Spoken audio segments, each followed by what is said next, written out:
Hey guys, so you should have already covered circles way back in geometry. So we're going to just kind of revisit that whole topic. So we're going to start just by graphing them. You should have already seen all this before. We're going to start by doing the standard form for a circle. So remember, a circle by definition is a set of all points that are equal distance from a center point. Okay, so here's basically what that means, that if you draw a certain point, okay, bam, we'll call that the center, and then you take a certain distance away, okay, and you trace it. So let's say that this is my distance, let's say my pen cap, okay, obviously this is going to be kind of janky, but if I start here and then I twist my pen cap here and then I twist it here, but I'm keeping that center spot, okay, exactly where it is, and I do that all the way around, okay, then obviously that's a janky circle, but you get the idea. You end up with a circle, okay? So the center of the circle is always going to be at h comma k. Now you'll notice that both of your equations, okay, have a minus in them. So hk is the center.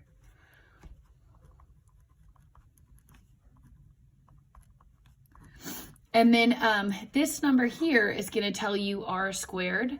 So r is standing for the radius of the circle, but notice that the equation has a squared in it. So whenever we have the equation, we're going to have to go backwards and undo both of those things. So take a look at number 1. Okay, I noticed that my x is a -2 and my y is a +3. So the first thing that I would do is say, okay, well, this has a minus in it. That tells me to do the opposite. So if this is a -2, I'm going to go to the right 2. And then if this is a +3, then I know I'm really going to do a -3. So basically, you're always taking the opposite of the numbers that are here, okay? Then after that, you're going to find your radius, which is always going to be the square root of this number. Okay, remember that the number in there is r squared. So if r squared is 9, then I have to square root both sides to know that my r is 3. Okay.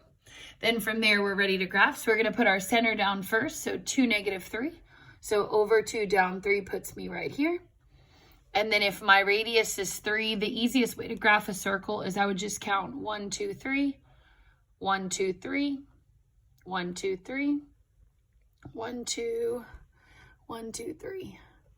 And then once you get that, you can just kind of trace the rest of the circle. Doesn't have to look perfect, but you want your center there in the middle, and then your radius would be how far away your points are going to be from that center. Okay, let's go to number 2. So first thing I notice on number 2 is that my x doesn't have a number. That means that my center x value is going to be 0. Then I notice my y has a -5. Opposite of -5 is +5. So my center is 0, 5, that's right here. Then my radius is going to be the square root of that number. So remember, if r squared is 4, then square root, my r is 2. So I'm going to start here at my center. I'm going to go over 2, up 2, over 2, down 2, and then connect my dots from there. And there you have your circle. Okay, take a look at number 3. Number 3 says we're going to graph a circle with a center of -2, 1 and a radius of 5. So let's do that. So first we're going to graph our center. -2, 1 is here. And then if I want my radius to be 5, I'm going to count 1, 2, 3, 4, 5. 1, 2, 3, 4, 5. 1, 2, 3, 4, 5. 1, 2, 3, 4, 5. Connect your dots. 1, 2, 3, 4, 5. Yep, that's right.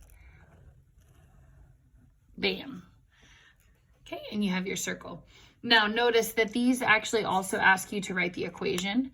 So then I would think about, okay, well, if this is a -2, I have to put the opposite in my equation. So I'm really going to put an x + 2 squared plus. Now notice the squared here, that's just part of your standard formula. Here you'll notice there's a squared on both of those. So now let's look at our y. It was a +1. I have to do the opposite, so I'm going to do y -1. And then remember that if my radius is 5, I have to put that squared here. So if my radius is 5, this would have to be 25. Make sense? Oh, it's like I want you to be like, yes, it makes sense, but you're not here. Okay, take a look at number 4. So we want our center to be -1, 3. So -1, 3 is here. And then it says I want to go through -1, 9. So remember, this is the center. But then -1, 9, that's way up here. So basically what I would do for number 4 is I'm just going to count how many dots apart these are, and then I'll know the radius. So let's count. 1, 2, 3, 4, 5, 6. So then I need to go 1, 2, 3, 4, 5, 6, put a dot. 1, 2, 3, 4, 5, 6, put a dot. 1, 2, 3, 4, 5, 6, put a dot. And then once I get those 4 dots, I can complete my circle just by connecting them. Oh, that's ugly. Sorry. Okay. Then I want to write the equation of my line. Okay, well, my x is a -1. Then I'm going to do x plus 1 squared. My y is a 3, so I'm going to do a y minus 3 squared. And then for my radius, I'm going to actually have to count that. But remember, we kind of already did it. Okay, my radius here is 6. Okay, because I had to move over 1, 2, 3, 4, 5, 6. So that's how I know it's a 6. Then remember here, I have to put r squared. So if it's a 6, 6 squared is 36. Okay. All right, go ahead and look at the second page of your homework, please. Or of your notes, sorry.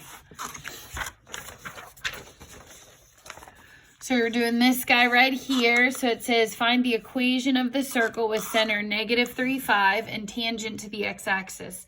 So let's start with -3, 5. So -3, 5 is here. That's my center.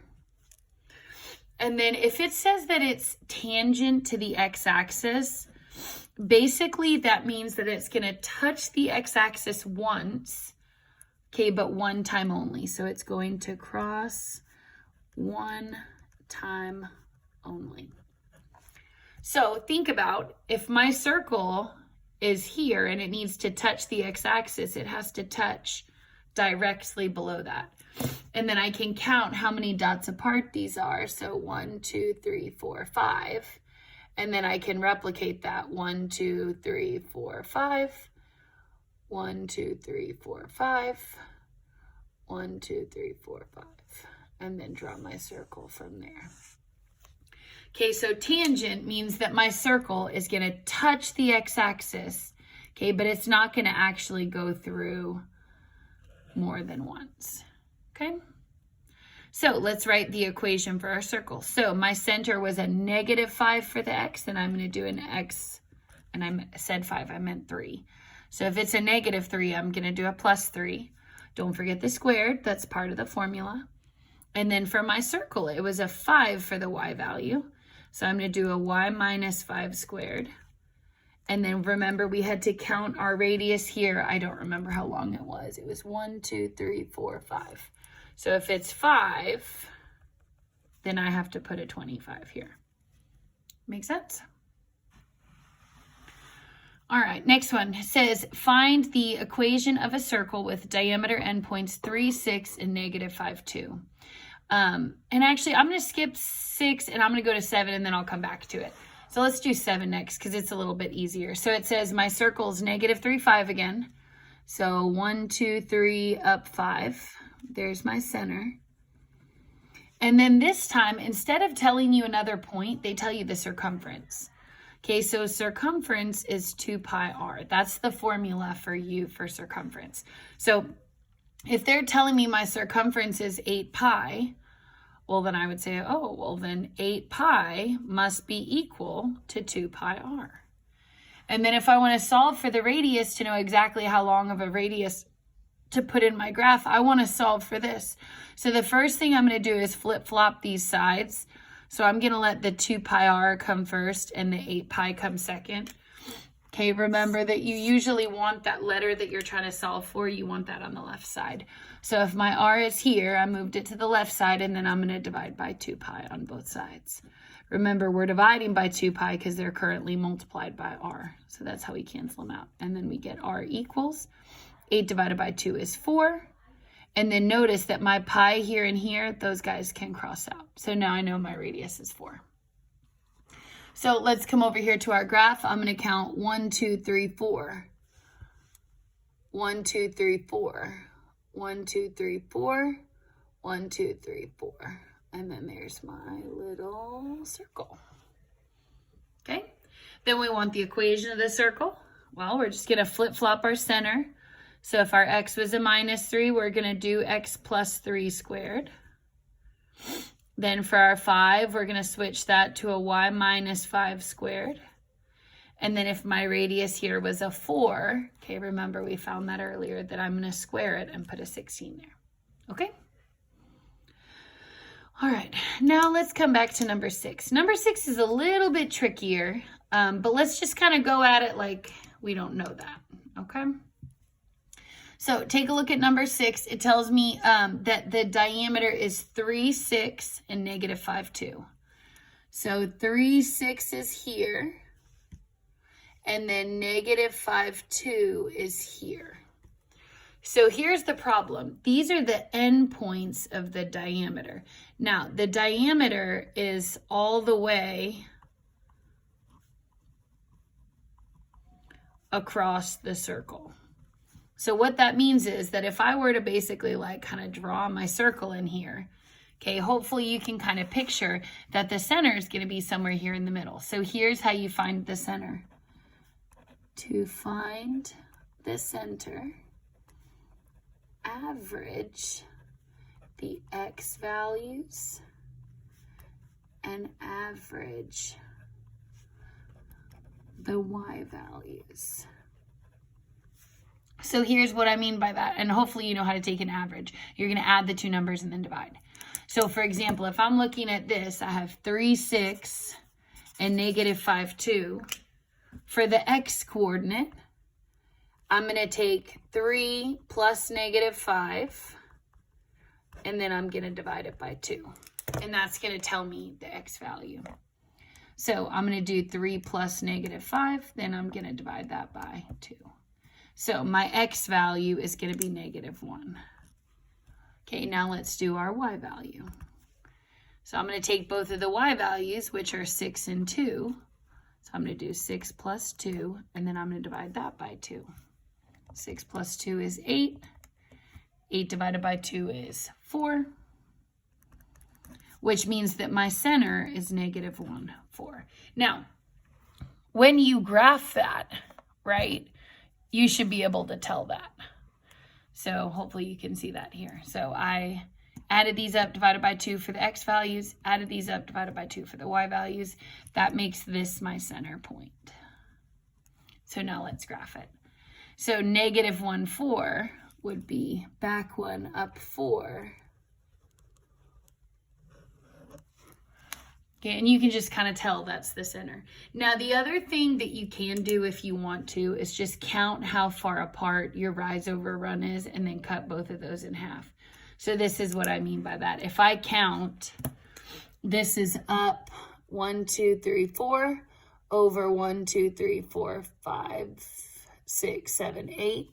If this is 4 and this is 8, then I can cut those in half and go up 2 and over 4, and that will also put you at whatever that center is.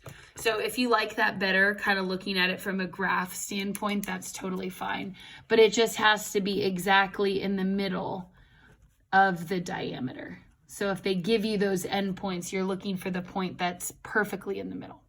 Okay? So anyway, let's write our equation.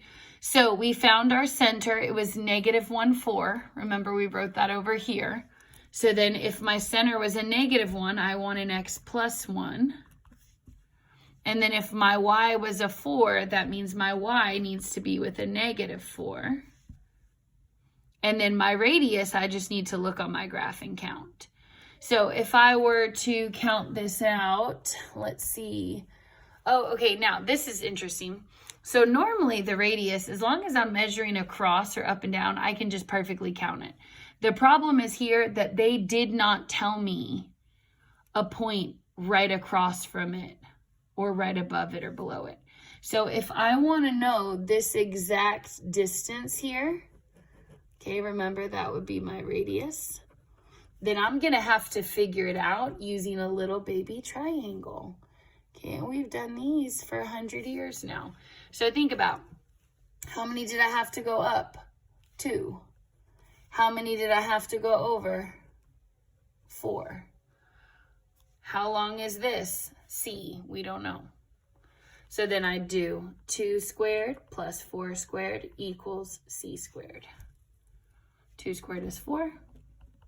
4 squared is 16. 4 plus 16 is 20. And if C squared is 20, then C is the square root of 20. That's your radius. Okay? And so then I would say, okay, well, if my radius is the square root of 20, then what happens, think about if I square that to put in my equation here. If I do the square root of 20, let's see in the calculator, the square root of 20, and then I square it. Think about how that's going to work out. Still 20. Because this squared and the square root cancel each other out. So your equation is just going to stay at 20 over here, so that when I square root it, I get this radius, which is what I want. Make sense? Good job.